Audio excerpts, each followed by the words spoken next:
Hare Krishna, dear devotees. So I wanted to seek the blessings of Radha Damodara, Radha Shyam Sundar, Radha Madhav, Krishna Balaram, Bal Gopal, Gaunitai, Srila Prabhupada, and Guru Maharaj and the assembled devotees.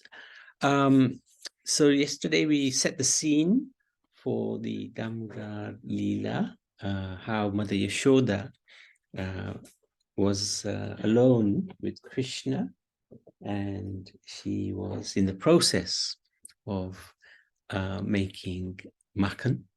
So now we are looking at the third verse of the 10th canto, 9th chapter. So this chapter and the following chapter discusses this wonderful Damodara Lila. So it's such an important Lila. It's got 2 whole chapters dedicated to it, and acharyas have written books on it. So really very important Lila that we are talking about. Okay. Shomam vasa prathukati tatta pibarati sutranadam putrasnya snuta kucha yogam jatakam pamcha shubruhu rajviya akharsa Shrama puja kalat kankano kundalecha Svinam vaktram kabara vikalam mulati nirmamam tha. So the translation. Dressed in a yellow saffron sari, that's Yashoda Mai, with a belt tied about her full hips, Mother Yashoda pulled on the churning rope, laboring considerably, her bangles and earrings moving and vibrating and her whole body shaking. Because of her intense love for her child, her breasts were wet with milk. Her face, with its very beautiful eyebrows, was wet with perspiration, and malati flowers were falling from her hair. This is a wonderful description of Mother Yashoda. So, churning the milk, seated in a choki, which is a low, generally square, multi-purpose platform that is most often used as a table or a seat, which can also serve as a table when one is seated on the floor. Yashoda Mai took up the rope, looping around the churning rod, which was within the churning pot, and began to pull. Right arm, left arm, right arm, left arm. So this is a really nice example of that. So this is the what's it called again? Chokiya. She's sitting on a yellow sari, and then this is the rope tied to the churning rod, and this is the churning pot. So Mother Yashoda is churning, swish, swish, swish, left, right, left, right, left, right. The silken rope was entwined with gold and silver thread. So actually, this is very luxurious or opulent, rather, robe with gold and silver thread, and at each end was a golden handle to ensure a secure grip. Like other churning pots, it was made of fired clay, but unlike others, it was set with precious stones and decoratively painted with charming designs. It had to be special for Krishna. So this is not only was the rope very beautifully, luxuriously decorated, designed, but so was the pot. Very interesting. Yashoda Mai would check on the milk, which was boiling on the stove, whilst also keeping an eye on her darling son. So she was seated, if you like, in the doorway. She had sight of the milk that was boiling on the stove. She also had sight into the bedroom because Krishna was sleeping.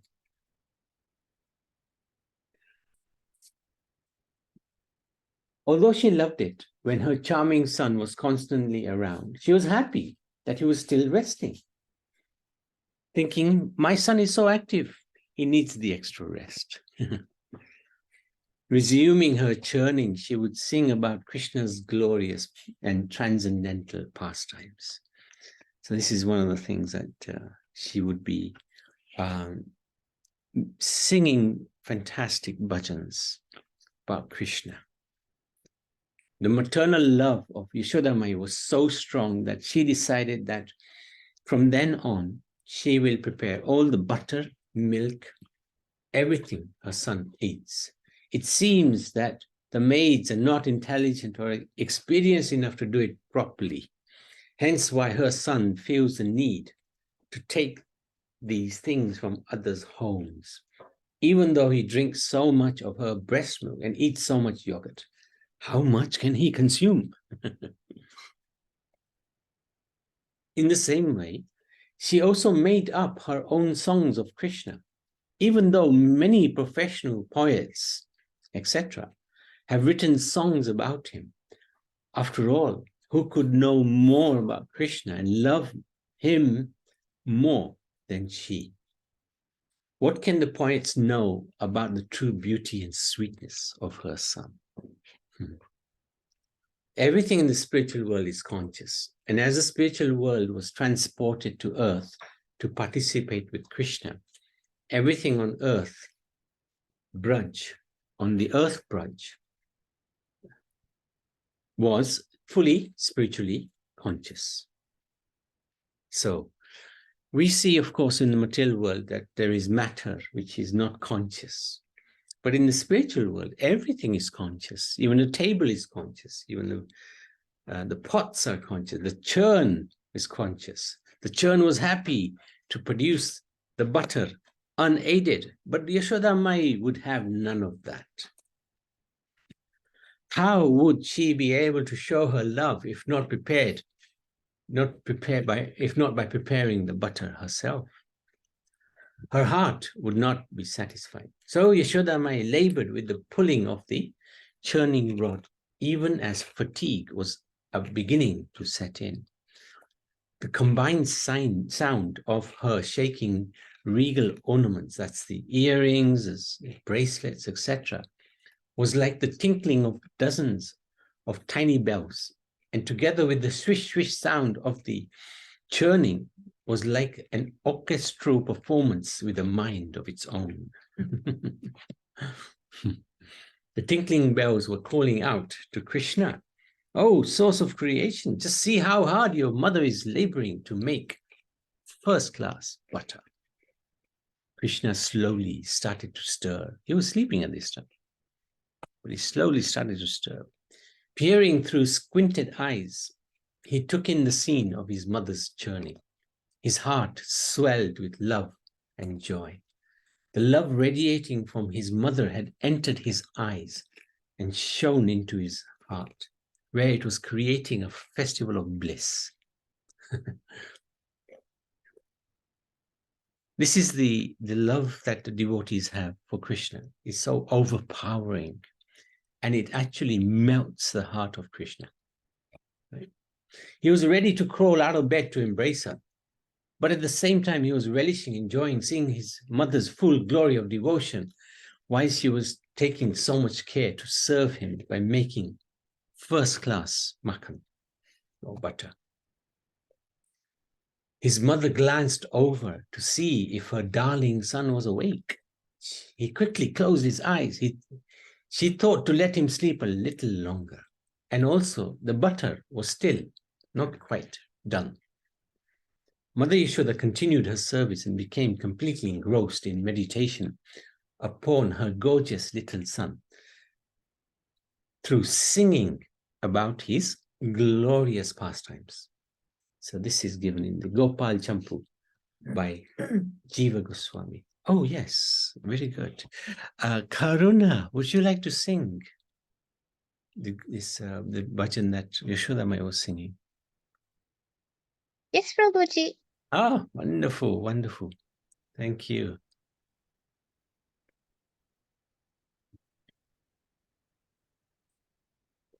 Shri Yashoda Mai ki jai, Kandha ki jai.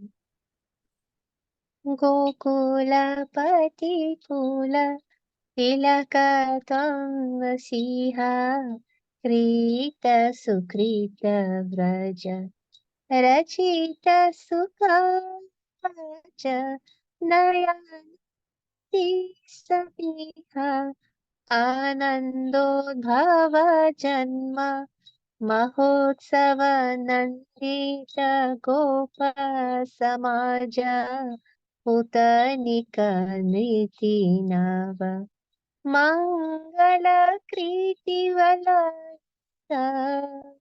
Gokul राजा धैर्य निवर्तन सकत विवर्तनं मनोभव्येन परिता सत्रिनवर्तक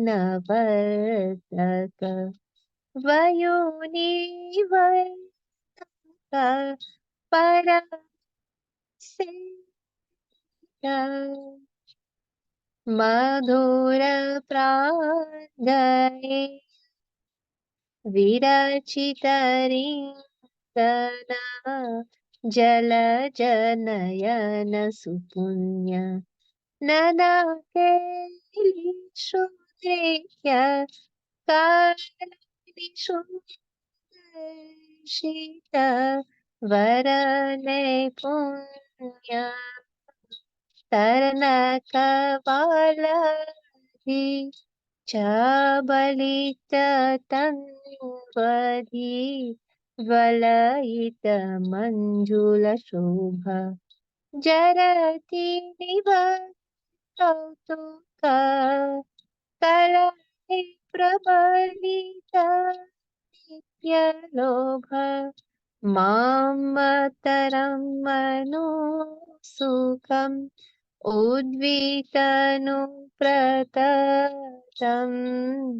सततं कृष्ण द्रुतमुररी कुरु तनुतिं पुर्येण वलीकृत तृष्णा त्रिभुवन दर्शन विस्मयमर्शन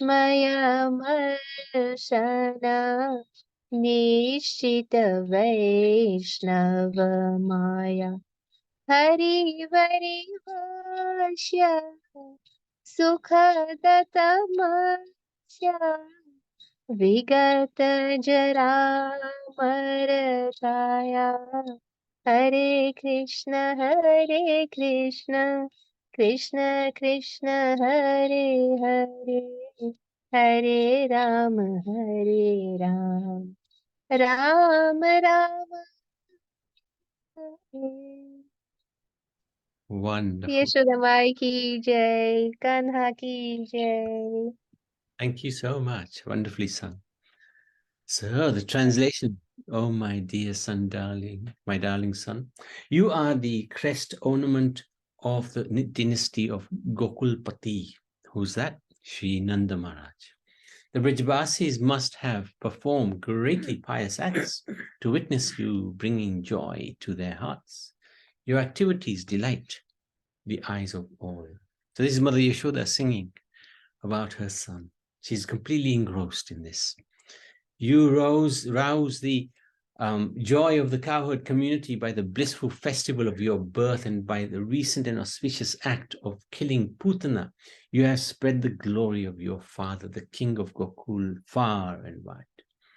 After eliminating Sakatasura, who made everyone lose all composure, you were blessed by the auspicious rituals of the Brahmins. Later, Sri Nanda's worshipable deity Parameshwar returned you to us after destroying Trinivarta along with his stone. So they never considered Krishna as a supreme. Oh, the Supreme Lord has saved Krishna, but actually it was Krishna himself saved himself. Oh, lotus-eyed boy of incomparable piety, you used to crawl about on your tiny hands and knees in our charming courtyard. You have shown great expertise in playing various games and demonstrating many varieties of dance. When you used to grab the tails of the calves, they would run away, dragging you along. At those times, your gorgeous form was pulled through the dust and cow dung, which gave you an even more enchanting splendor. By playfully quarreling with elderly gopis, you would frivolously increase everyone's confusion through your antics. O Krishna, since I am your mother, forever continue to expand my already boundless joy. Quickly grow healthy and strong, and fulfill our desire by delighting our eyes with your many lively pastimes. At first, you cause bewilderment by displaying the three worlds within your mouth. This is when he was eating dirt and Yashodamai asked him to open his mouth, and he did, and she saw the universal form. Later, however, it was understood by doing so, you confirm the existence of Lord Vishnu's spiritual illusory potency, the Vaishnava Maya. O Krishna, may your body be free from aging and death. May you become the bestower of bliss by serving Shri Hari. So, beautiful bhajan, sung by Mother Yashoda. In that deep absorption in Krishna, she even forgot that Krishna was asleep. She was so immersed in that bhajan. The Supreme Lord himself was present besides her, and she'd forgotten. That's the level of absorption that is incredible. That she forgot even she was churning butter. She even forgot that they were inside the palace as she sang the glories of her son. This is the mood of her bhakti, very intense, really enjoying singing about the pastimes of Krishna. And this is the darshan of the Sri Ukal Bandhan Lila, Stali Madhav Van Gokul. This is the place and the same 5,000-year-old Ukal hand grinding vessel on which Yashoda Mai bound Lord Krishna with ropes. So, her voice rising higher and higher, accompanied by her orchestra of ornaments, she mistakenly thought that she was in the courtyard making peace between Krishna and the neighborly gopis while singing about this pastime. So we saw that one verse in there, which describes that pastime. Lost in another reality, Yashodamai so fully experienced Krishna's presence that she drew him into her meditation. And in doing so, made even him unsure of where he was. Krishna thought to himself, am I in my bed or am I in her thoughts? So this is the level of meditation. This is the level of consciousness that the Brijbasis have, which is really unparalleled. When they're singing this, but they're so immersed in it that they forget themselves. And they make Krishna also forget himself. So can we imagine the level of their bhakti, their devotion? Finally, no longer able to tolerate the distance between them, driven by the desire to show her his love for her, and also desires to drink her milk, Krishna sat up and with tears flowing from his eyes issued a stream of crying sounds calling, "Mother, mother." Although brought back to reality, Yashodamai remained captivated by the pastimes of her songs about her naughty son. So she didn't, although yes, Krishna is there, but actually what was foremost in her mind was the bhajan and the pastimes that were being sung about in those bhajan. So she was not really perhaps aware of the Lord being present physically there. She was so engrossed in that bhajan. Krishna, however, was beside himself, still sitting in bed. He screamed, "Mother!" Spontaneously, he looked around, searching for his close friends, but they were absent. Everyone was preparing for Diwali, looking again to his mother. His heart swelled with love to see her ride the relentless surf of oceanic love for him. He thought to himself, I must get up, stop her journey, and drink the milk of her breast. Even the temptations of the ladus who were calling out to him could not allure him from the special affection he cherished for his mother. His hunger became intolerable. He cried out to her. His mother, so engrossed in singing his pastime, did not hear him. This is incredible. Krishna paused for a moment and thought to himself, and informing the personification of prema or love, today I want my mother to achieve the pinnacle of motherly love. I do not know what it is like to be bound by the ropes of my devotee's love. I want to feel the devotee's love, not just within my heart, but with my entire being, and especially I want to feel my mother's love.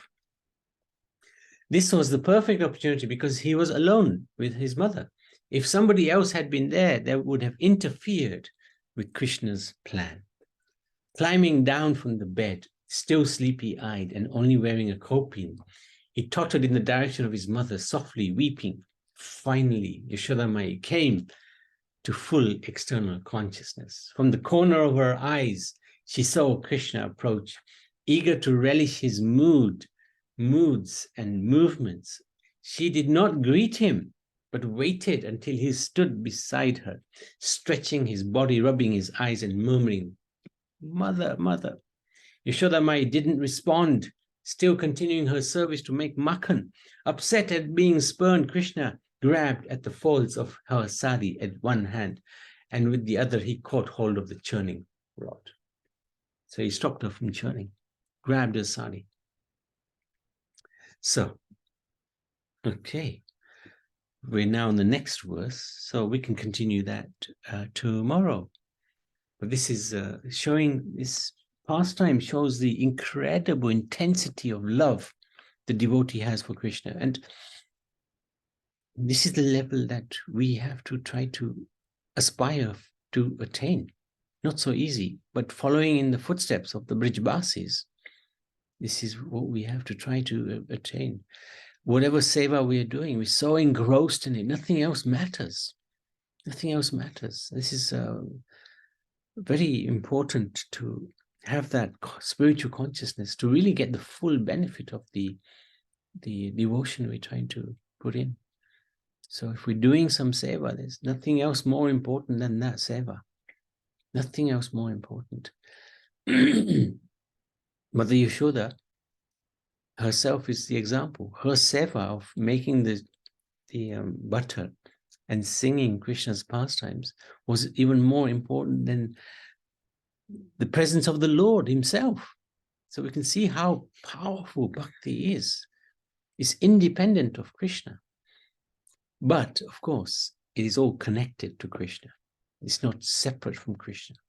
But it just shows the power of bhakti. And who is bhakti? Well, that's Srimati Radharani. So, any questions, any comments? Okay, so let's stop there. Radha Damodar ki, Yashoda Damodar ki.